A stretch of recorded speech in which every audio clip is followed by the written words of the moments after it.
우리 여러분들 이 자리에 오신 여러분 축복하고 환영합니다. 옆 사람들 보시면서 멀리 떨어져 있고 마스크 쓰고 있어서 누군지 잘 못 알아볼지 몰라도 보면서 손짓으로도 한번 인사 한번 해보세요. 잘 오셨습니다. 또 영상으로 참여하신 분들도 참 잘 오셨습니다. 어려운 상황일수록요, 이 예배 자리가 참 귀한데 모양은 어떻든 상관없습니다. 예배에 오시기 위해서 또 여러 애쓰고 수고하시는 여러분들의 모습이 정말로 귀하고 아름답습니다. 자, 여러분, 지난주에 이 요셉의 인생을 통해서 말도 안 되게 다가오는 고난, 내 뜻대로 전혀 풀리지 않는 그 인생 속에서, 내 뜻대로 전혀 안 풀린 내 인생 속에서 어떻게 살아가야 하나, 신앙인으로서 어떠한 모습으로 어떻게 살아가야 되는지를 한번 나눠봤는데, 자, 오늘은요, 그 요셉이 그 고난의 길 가운데서 어떻게 탈출했는지, 그리고 그 어려운 환란 가운데서 하나님께서 우리에게 원하시는 그 삶의 태도가 무엇인지, 영적인 자세가 무엇인지를 함께 짧게나마 살펴보려 합니다. 자, 여러분, 요셉, 자, 많이 들어서 알고 있을 거예요. 이 요셉 하면 뭐가 먼저 떠오르십니까? 이 창세기를 보게 되면 말이죠, 가장 비중 있게 다루는 인물은 요셉입니다. 여러분 한번 창세기 펴서 나중에 한번 살펴보세요. 정말 이 요셉이라고 하는 그 인물이 가지고 있는 그 장수가 가장 많은 걸 보게 됩니다. 이 창세기에 나오는 그 어떤 인물보다 이 요셉의 삶을 많이 기록하고 있습니다. 자, 그렇다면 이 요셉이 무슨 아주 특별한 무슨 재능과 능력, 남다른 뭔가를 가지고 있을까요? 자, 우선 보게 되면 요셉은요, 특별한 능력이 있지는 않습니다. 슈퍼맨이 아니에요. 평범한 한 사람의 인간 그 자체입니다. 자, 무리를 걸은 적도 없고요, 기적을 행한 일도 없습니다. 세상 고민이나 환란에서요, 자유로운 사람도 아니었습니다. 흠이 없는 사람도 아니었습니다. 이 하나님의 도우심으로 꿈을 몇 번 해석하긴 했지만 그렇다고 해서 아주 놀라운 미래를 예언한 사람도 아니에요. 성경을 기록한 인물도 아닙니다. 자, 그러면 왜 창세기에서 요셉을 이렇게 위대하다 하면서 많은 분량을 할애해서 기록하고 있느냐 이거죠. 아주 단순한 것이지만 바로 그의 믿음 때문입니다. 자, 바로 그의 삶으로 드러난 믿음 때문이죠. 자, 원래 믿음은요, 말로 표현되는 것보다 살아가는 삶으로 드러나는 게 중요합니다. 이 사소한 일상에서 드러나는 우리의 삶이 중요하다는 거죠. 자, 우리가 살아가는 삶은요, 대부분 환상적이지 않습니다. 우리의 삶은 이상적이지 않아요. 참 안타깝지만 늘 멋있지도 않고 늘 좋지도 않습니다. 그저 특별하지 않은 평범한 일상만 계속되면 그나마 다행이라고요. 어쩌면 지루한 일상, 변화 없는 일상 속에서 우리가 어떠한 삶을 살아가냐, 어떠한 삶을 살아드리느냐, 이게 중요한 일입니다. 요셉은 이것을 너무나도 잘 알았죠. 높은 위치이거나 낮은 위치이거나 아니면 패망한 위치이거나 언제 어디서나 하나님 앞에서 한결같아야 된다는 그 사실을 너무나도 잘 알고 있었다는 겁니다. 자, 아마도 요셉의 인생에서 가장 큰 시험은요, 오랜 시간, 이 정해진 거 없이 이 정처 없는 시간 속에서 인내하는 것입니다. 그 인내의 시간을 견뎌냈기 때문에 그 형들을 만났을 때도 복수가 아니라 그 형들을 만나는 그 가운데 하나님의 섭리와 뜻을 발견할 수 있었다는 거죠. 자, 성경은 이 요셉의 이야기를 이끌어가면서 이 클라이막스에서 형들과의 만남을 기록합니다. 자, 여러분, 형들과 요셉의 관계가 무슨 관계입니까? 요셉을 상인에게 노예로 팔았던 사람들이 다름 아닌 그의 형들입니다.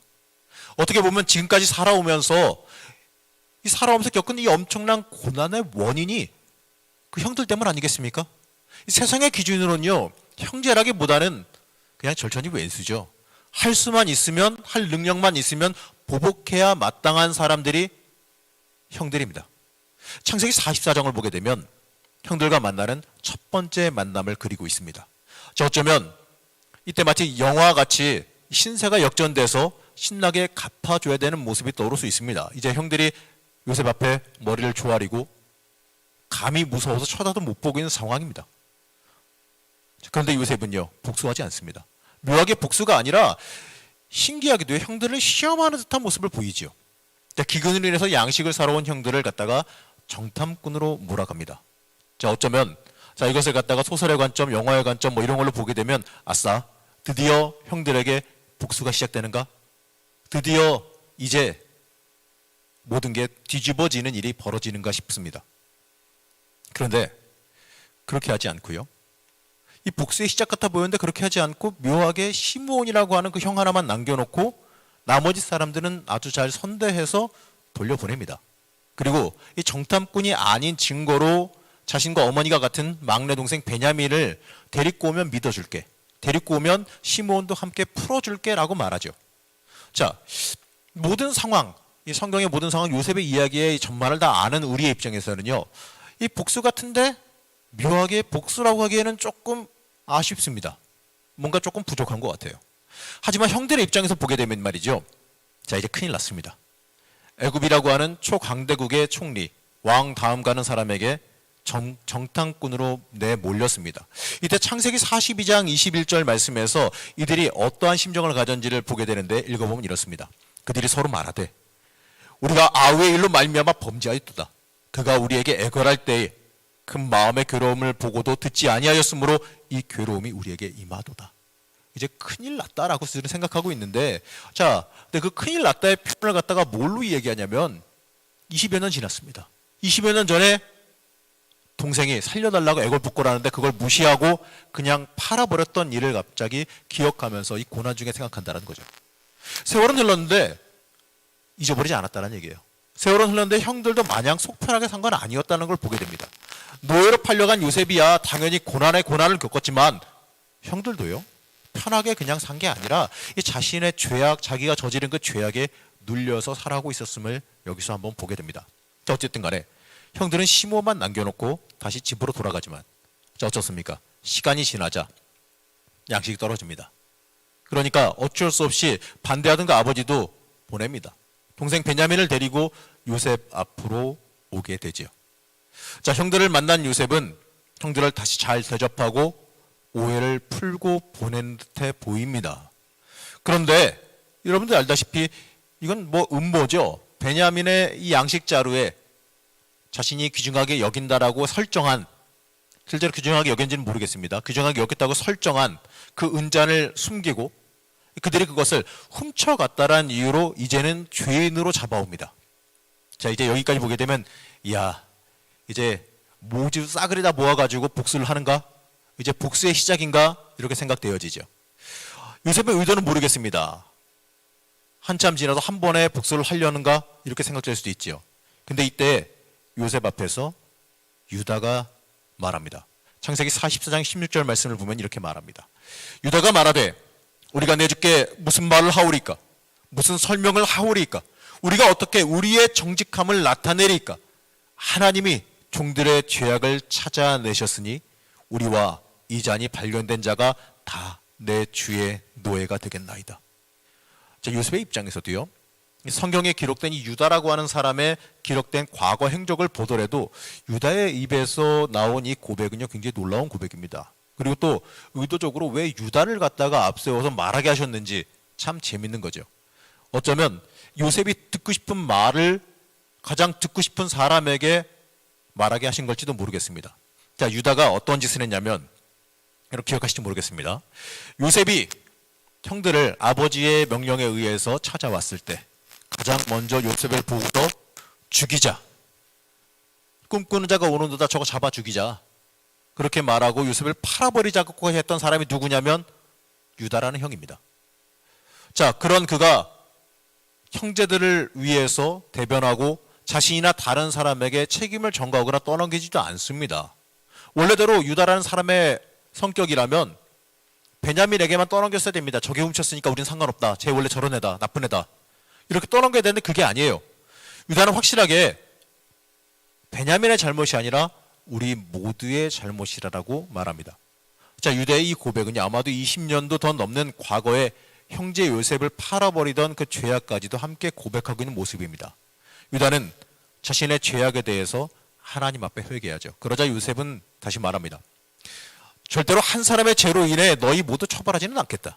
그 잔이 발견된 막내, 그 잔이 발견된 사람만 벌을 받고 내 노예가 될 것이다. 다른 사람들은 상관없으니까 평안히 너희 부친에게 돌아가거라. 자, 과거 같았으면 유다는요, 자기는 해당 안 되거든요. 자기는 잘못한 사람이 아니니까 잘못한 사람만 죄를 받으면 됐지 뭐 하면서 돌아갔어야 되는 사람입니다. 그렇게 생겨본 사람입니다. 하지만 여기에 대해서요, 유다가 또 나서서 답변을 하는데 이렇게 답변을 해요. 제가 그 성경을 좀 축약해서 말씀해 보면 이렇습니다. 나이 많은 아버지가 노년에 얻은 아들입니다. 그의 형은 죽고 그의 어머니가 남긴 것은 막내 동생뿐입니다. 그가 돌아가지 못하면 아버지께서 충격으로 돌아가실 겁니다. 그러니 제가 대신 죄의 값으로 종이 되겠습니다. 제발 제 동생을 아버지에게 돌려보내 주십시오. 자, 과거에 아까도 얘기했지만 저기 봐라, 저기 요셉 꿈꾸는 자가 오는 거다. 저 사람 저놈 죽여서 구덩이에 던지고 악한 짐승이 그를 잡아먹었다고 아버지한테 가서 말하자. 이렇게 말하던 유다가 변화되어 한 말입니다. 요셉을 편애하던 부친에게 복수하기 위해서라도 요셉을 굳이 끝까지 팔았던 사람입니다. 그런 그가 아버지의 안위를 걱정합니다. 이 고백은요, 저는 볼 때 이 형들과 있었던 이 갈등이 해결되는 클라이막스가 아닌가 생각되어집니다. 요셉을 고난으로 몰았던 사람이 이제 자신의 잘못을 고백하고 변화된 모습, 완전히 달라진 모습으로 요셉 앞에 섰습니다. 자, 이 모습을 보면서 요셉은요, 저 형이 미쳤나? 이렇게 보는 거기보다는 아마도 이 모습을 보면서 일하시고 해결하신 하나님의 능력을 만났을 겁니다. 자, 지금까지 자기 자신을 인도하신 하나님, 자기 자신을 지키시고 높이시는 그 하나님께서 자신의 원수를 변화시켰습니다. 자, 원수가 저렇게 회개하고 변화되면 이제는 원수가 아니에요. 원수가 없어진 겁니다. 그 원수가 회개하고 철저히 변화됐으니 이제 복수해야 될 원수가 사라졌다라는 거죠. 어쩌면 이 유다의 대답이, 이 유다의 변화가 어쩌면 요셉에게 응답이었을 수도, 그가 인내하고 믿음으로 버틴 보상일 수도 있는 겁니다. 이 장면은요, 고난과 시험 속에서 하나님께서 끝까지 하나님께 온전히 나아감으로 인해서 합격받은 요셉뿐만 아니라 자신의 잘못을 회개하고 변화된 모습으로 합격받은 그의 형들, 바로 유다의 모습도 함께 보여줍니다. 자, 우리는요, 고난의 자리, 정말 이 힘겨운 아픔의 자리에서도요, 끝까지 견디며 하나님 붙잡고 가면, 그렇게 우리가 버티고 계속해서 그 자리에 있게 되다 보면 나도 모르는 사이에, 내가 생각하지도 못하는 사이에 문제가 해결되어지고 갈등이 해결되어지는 은혜도 체험하게 되어 있습니다. 꼭 이러한 모습으로는 아닐지라도 하나님께서 살아 역사하시고 응답하심을 여러분 인생에서 체험하게 됩니다. 때때로 여러분 고난과 어려움 중에서 하나님이 나를 버리셨나? 나에게 응답하시지 않으시나? 나에게 관심이 없으신가? 내 본질적인 문제를 해결해 주시지 않으시나? 이렇게 생각할 수도 있을 겁니다. 암만 기도하고 뭐하고 해도 당장 눈앞에 순식간에 벌어지는 일이 없기 때문에 그렇습니다. 자, 여러분 언제 응답받기를 원하십니까?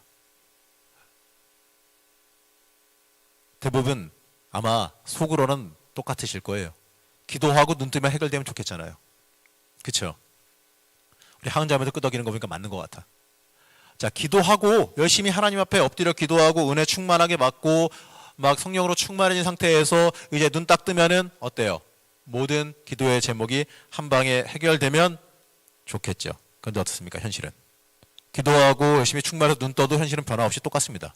뭐가 특별하게 이루어지거나 바뀌거나 한순간에 드라마처럼 해결된 일은 없습니다.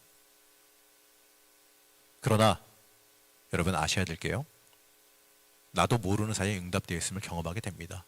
그냥 하나님 해결하신다는 거 믿고 끝까지 우리가 믿음의 자리에서 버티고 인내하고 살다 보면요, 어느 순간 돌이켜보면은 해결되어 있음을 경험하게 됩니다. 자, 요셉이요, 형들에게, 요셉이 아무리 성인군자같이 뭐 훌륭한 사람이라 할지라도요, 형들에게 팔렸을 때 그의 마음에 원망이 없을까요? 사람입니다. 똑같은 감정을 가지고 있는 사람이에요. 여러분, 영화 같은 데서나 보게 되면 노예 상인에게 팔리게 되면 그냥 곱게 잘 이동하겠습니까? 영화에서 봤잖아요. 노예들 끌고 갈 때 어떻게 끌고 갑니까? 어디다 가둬서 그냥 끌고 가든지 아니면 손발 묶어가지고 질질질질 알아서 걸어가게 끌고 가든지, 어쨌든 간에 고난, 고초 다 겪으면서 갔을 거예요. 그리고 노예 시장에 팔릴 때도 비인간적으로 세워놓고 그냥 쭉 세워놓고 얼마 하면서 팔았을 거고요. 짐승 팔듯이. 팔려가고 나서 거기서도 노예로서 얼마나 힘들게 자리 잡을 때까지 고초를 겪으며 살았겠습니까? 말도 안 통하는 곳에서. 자, 그러면서 그 원인이 형들인데, 나를 팔아버린 형들인데 그 형들에 대한 원망 없을까요? 힘들고 고난스럽고 어려운 그 가운데에서 그 노예같이 노예로 살아가는 그 가운데에서 형들에 대한 원망 없을까요? 형들이 나 안 팔았으면, 특히 저 유다, 나 갖다 팔아먹은 저놈만 없었으면, 저놈만 안 그랬으면 내가 지금 이 모양 이 꼴로 이 고생 안 하면 살 수 있지 않았을까라는 생각을 안 했을까요? 그 20여 년 세월 동안. 물론 그가 애굽의 총리 대신 되면서 높은 자리에 올라서고 많은 것 가지고 누리고 많은 권력 가지게 되면서 그때는 뭐 그런 억하심정이나 나쁜 감정 많이 잊혀져 갔을지 모르겠지만 어쨌든 간에 그 고생할 때 그런 감정 없었겠냐 이거죠. 하지만 성경 그 어디에서도요, 요셉이 그 쓴뿌리로 인해서 주저앉았다든지 그걸로 인하여서 하나님을 원망했다든지 모르겠습니다. 속으로 어떤지 몰라도 그렇게 하나님 앞에 항변하거나 싸우거나 하나님 앞에 사태질한 것은 없는 것으로 나옵니다. 그냥 그 가운데에서 하나님 바라보면서 인내하며 이겨냈다라는 거죠. 자, 그 결과 형들을 처음 만났을 때의 반응으로 우리가 볼 수 있습니다. 자, 그가 형들 만났을 때 정말 여러 가지 의미로 요셉도 놀랐을 겁니다. 형들이구나. 한눈에 알아봤을 거예요. 형들은 요셉을 못 알아봤을지 몰라도 요셉은 한눈에 알아봤을 겁니다. 저놈들이구나. 자, 여러분이면 어땠을 것 같습니까? 저는 이거 보면서 야, 요셉 참 훌륭하다. 나 같았으면 보는 순간 잡아라, 묶어라, 끌고 왔을 텐데. 끝까지 이야기 듣지 않습니까? 그리고 유다가 나와서 얘기하려고 그럴 때 모르겠습니다. 저 같으면 유다가 나와서 앞에서 얘기하려고 그럴 때 야, 저 입부터 때려. 내가 가서 때릴까? 아마 그 입부터 어떻게 좀 틀어 맞고 싶지 않았을까요? 그런데 놔뒀더니 그 유다, 자기를 가장 못되게 팔고 나쁘게 했던 그 유다의 입에서 회개의 음성이 흘러나오고요, 변화된 음성, 자신의 잘못을 외치는 그 음성들이 흘러나오게 됩니다. 이게 응답 아니었을까요? 어떻게 보게 되면 요셉이 고난 겪으면서 가슴속에 응어려져 있던 그것이 풀리는 그 순간 아니었을까요? 우리도요, 결국에는 하나님께 맡기고 그래도 그 자리에서 버티며 하나님의 사람을 살다 보면요, 이러한 놀라운 해결도 우리 인생 속에서 경험하게 될 줄로 믿습니다. 자, 이제 이 절정을 맞이한 요셉이요, 놀라운 고백을 하게 되는데 창세기 45장 3절 말씀입니다. 자, 이건요 함께, 여러분 마스크 썼어도 천천히 함께 합독하겠습니다. 요셉이 그 형들에게 이르되 내게로 가까이 오소서.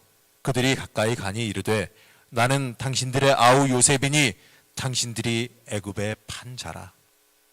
자, 형들에게 이 말을 들었을 때 형들은 어땠을까요? 굉장히 놀랐을 것 같아요. 왜냐하면 이 말을 지금까지 통역을 통해서 얘기했거든요. 근데 이 말을요, 애굽의 총리가 갑자기 사람들 다 나가라고 하고 나더니 히브리 말로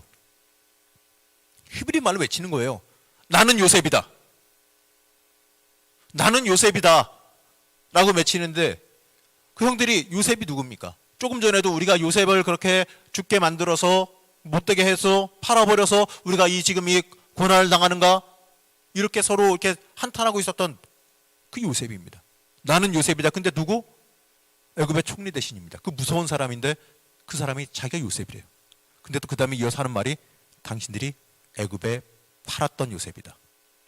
자, 아마 이 말 듣고서요 형들 기절할 때 놀랐을 겁니다. 왜냐하면 너무나도 무서웠을 겁니다. 이 도단 근처 들판에서 동생을 팔았던 그 일은 누가 알겠습니까? 그 형들 외엔, 상일들과 형들 외에는 아무도 모르는 일이에요. 요셉 외에는, 요셉과 자기들 외에는 아무도 모르는 그 일입니다. 그 이야기를 들었을 때 형들이 반가웠을까요? 무서웠을까요? 저는 아마 제 예상하건대 머리카락이 다 곤두섰을 것 같습니다. 무서워서, 너무 놀래서. 공포에 질려있던 형들에게 요셉은 이렇게 말하죠. 내게로 가까이 오소서. 그리고 나서 요셉은 이어서 말합니다. 창세기 45장 5절에서 8절 말씀인데 들으세요. 이건 제가 읽어드리겠습니다. 당신들은 나를 이곳에 팔았다고 해서 근심하지 마소서. 한탄하지 마소서. 하나님이 생명을 구원하시려고 나를 당신들보다 먼저 보내셨나이다. 이 땅에 2년 동안 흉년이 들었으나 아직 5년은 밭갈이도 못하고 추수도 못할지라. 하나님의 큰 구원으로 당신들의 생명을 보존하고 당신들의 후손을 세상에 두시려고 나를 당신들보다 먼저 보내셨나니 그런즉 나를 이리로 보낸 이는 당신들이 아니요 하나님이시라. 하나님이 나를 바로에게 아버지로 삼으시고 그 온 집의 주로 삼으시며 애굽 온 땅의 통치자로 삼으셨나이다.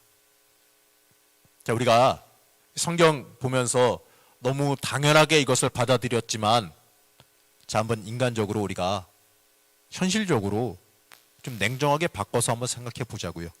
이게 얼마나 놀라운 고백입니까? 자, 인간적으로 말하면 대부분의 사람들은 자신에게 아주 심하고 아주 잘못된 못된 짓 한 사람, 이 원수를 만나면요, 그 사람에게 어떻게 복수해야 될까? 복수를 꿈꾸기 마련입니다. 근데 요셉은 어땠습니까? 그렇게 하지 않았습니다.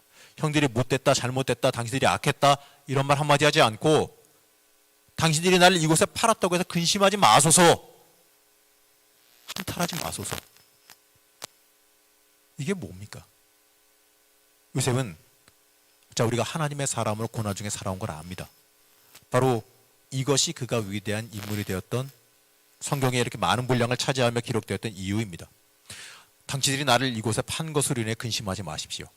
나를 여기 이 먼 곳 애굽 땅에 보내신 것은 형들이 아니라 하나님이십니다.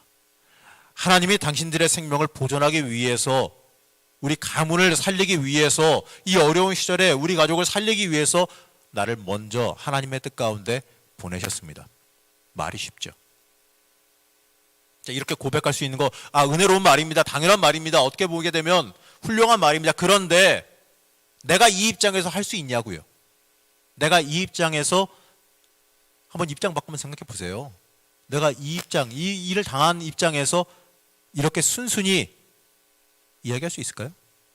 이 놀라운 고백입니다. 요셉이 어떤 고생했습니까?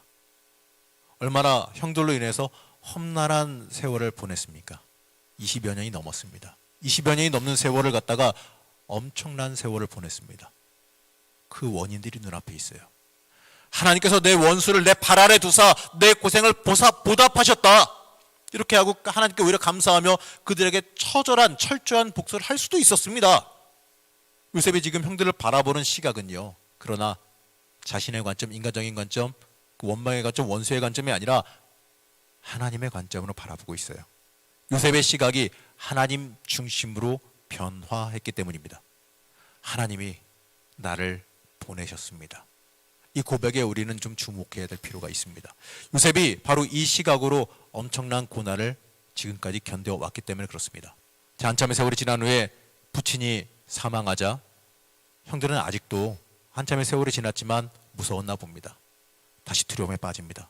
형들은 여전히 요셉이 지금까지는 아버지를 봐서 자기들을 살려뒀지만 이제 아버지가 돌아가셨으니 우리에게 이제 복수할 때가 온 거 아니냐, 이렇게 두려워했어요. 요셉은 이때 다시 한번 형들에게 하나님께서 행하신 것에 나는 순종한 거다, 그러니까 걱정하지 말라는 고백을 하죠. 요셉은 그 형들에게 이렇게 말합니다. 당신들은 나를 해하려 하였으나 그러나 하나님은 그것을 선으로 바꾸셨습니다.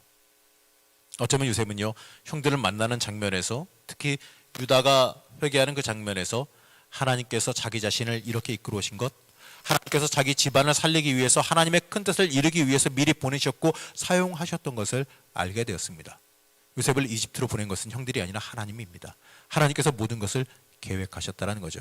어떻게 보게 되면 요셉은요, 여기까지, 지금까지 하나님께서 자기 자신을 왜 이집트로 보냈나 몰랐을 겁니다. 하나님의 계획과 섭리 몰랐을 겁니다. 그러나 형들을 발견하고 형들의 그 고난 중에, 그 말 그대로 기근 중에 힘들어서 자기에게 식량사로 온 것을 보고 나서, 그리고 유다가 변화되어서 고백하는 그 모습을 보고 나서 그제서야 요셉은 하나님의 계획이 이거구나 하고 깨달았던 거예요. 우린 여기서 하나님의 섭리를 알게 되죠. 하나님께서요, 내 인생 어떻게 인도하실지 모릅니다. 나도 모릅니다. 요셉은요, 자신의 고난이 어떻게 쓰임받을지 몰랐습니다. 하지만 그 고난 가운데 하나님을 믿음으로 붙잡았습니다. 그저 하루의 삶 속에, 하루하루 삶 속에 하나님만 붙잡고 살아간 겁니다. 하나님께서 그 길 책임지시고 붙잡아 주셨습니다. 요셉은 그거 하나 자체로 만족한 겁니다. 하나님께서 이끌어 가시고 함께하는 것에 만족했습니다. 그리고 그냥 순종하며 살아갑니다. 그냥 하루하루의 삶 가운데 하나님 붙잡고 살아갑니다. 그리고 때가 이르렀을 때 형들을 만나게 되고 그로 인해 깨닫게 된 거죠. 하나님께서 일하시는 섭리가 있다는 것을 깨닫게 됩니다. 요셉의 이야기를 통해서요, 우리는 참된 위대함이 뭔지를 배웁니다. 바로 그 위대함은요, 요셉의 삶의 신앙의 태도입니다. 자, 여러분, 우리 인생도 똑같아요. 하나님께서 어떻게 이끌어 가실지, 왜 이렇게 이끌어 가시는지 모릅니다. 왜 나를 이렇게 이끌어 가시는지, 지금 이 상황, 이 모양으로 끌어오셨는지 우리가 어떻게 알아요? 또 그리고 우리에게 이끌어 가시는 그 모습 보면서 우리가 어떻게 이끌림 받아 가는지 어떻게 압니까? 몰라요. 하지만 하나 확실한 거죠. 우리가 믿음으로 인내하며 하나님이 이끌으신 그 가운데에 순종하며 따라가면요, 그 끝은 하나님께서 책임지십니다. 하나님의 계획하심이 우리의 인생 가운데 틀림없이 있습니다. 그리고 우리가 깨닫게 되는 날이 오죠. 하나님께서 하나님의 뜻과 계획을 보여주시는 날을 만나게 됩니다. 자, 우리 믿음으로 내가 처한 곳에서 하나님의 계획을 볼 수 있을 때 올바른 태도를 가질 수 있지요. 자, 우리가 평안한 마음으로 하나님을 볼 수 있을 때까지 우리는 절대로 하나님께 유용한 사람이 될 수가 없어요. 하나님이 나를 보냈다, 나를 사용하신다. 물론 내가 부족한 거 압니다. 그러나 그 가운데서 하나님이 나를 사용하신다, 나를 쓰실 것이다 라는 내 스스로의 고백이 있어야 됩니다. 내 상황에 대해서 왜 이런 일이 발생하는가?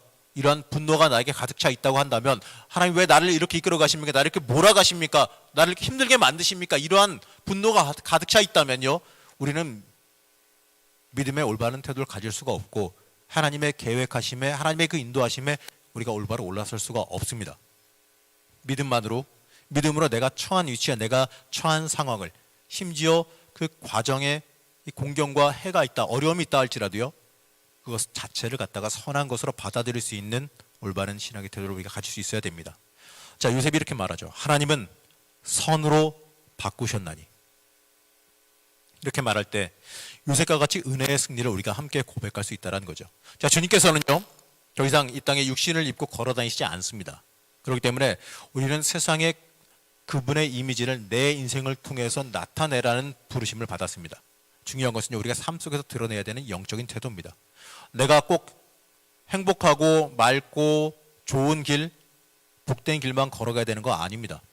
내 마음이, 내 심령이 올바르다면 내가 사망의 음침한 골짜기를 걸어 다니고 있을지라도 해를 두려워하지 않으면 주께서 나와 함께 하심이라, 이 고백으로 살아갈 수 있는 겁니다. 그렇기 때문에 그때 그 길은요, 주님이 나와 함께 하시기 때문에 경쾌한 발걸음이요, 힘찬 발걸음이 될 수 있습니다.